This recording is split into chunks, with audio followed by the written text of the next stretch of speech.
morning, world, and welcome to the Sci-Fi Show.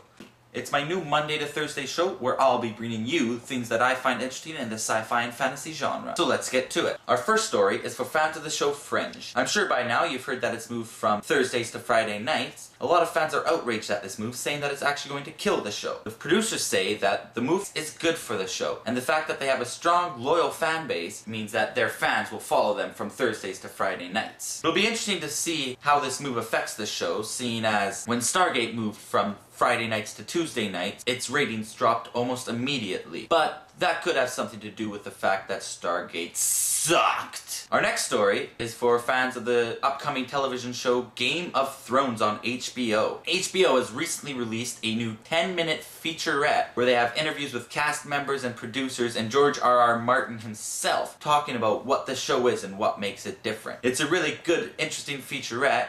And if you're not familiar with the work of George R.R. Martin, it offers a lot of insight into the characters and backgrounds of the show. Game of Thrones stars Sean Bean and Lena Headey and airs in early 2011 on HBO. Now for a story that's somewhat interesting. This past weekend, Tangled overtook Harry Potter and the Deathly Hallows Part 1 in the box office, making $21.5 million to Harry Potter's $16.5. That's surprising considering the amount of hype that Harry Potter has generated. However, Harry Potter has also managed to make $627.2 million since its release early in November. It's widely been claimed as the best Harry Potter installment yet, but I take that one with a grain of salt considering they've said that about everyone that's come out lately. I'm still mad that they made it in 2 parts, which is absolutely stupid if you ask me. Now if you're also a fan of the show Walking Dead on AMC, you've probably heard the rumor that Frank Darabont fired his entire writing staff. Well, apparently that's not true. In an interview that EW did with Gail Ann Hurd, one of the writers of the show, she was vehement that no, in fact the writers have not been fired. It's just that Frank Darabont and Robert Kirkman want to have a lot more power to themselves, to have a lot more freedom to do what they want with the show. She also went on to say that all the cast that survives this week's season finale has been signed on for multi-year contracts. Personally, I haven't watched The Walking Dead, but I've heard great things about it and plan to check it out soon. Comes to us from video game news. Sega has reportedly signed Chris Hemsworth and Tom Hiddleston to do voice acting for their upcoming Thor Thunder God video game. They've also released a few early screens for the video game, and I must say that it does not look that fancy. It looks like a game that could have come out a few years ago and is very unpolished. However, it is still early in the development stages, and so it is probably not a fully polished version of the game. Now, if you want to know anything more about the stories I talked about today, you can find them in the description down below. And for question of the day, what should I name this show? Should I stick with the Sci-Fi Show, or should I name it something witty? Leave your thoughts in either a comment or a video response below, and I will see you tomorrow.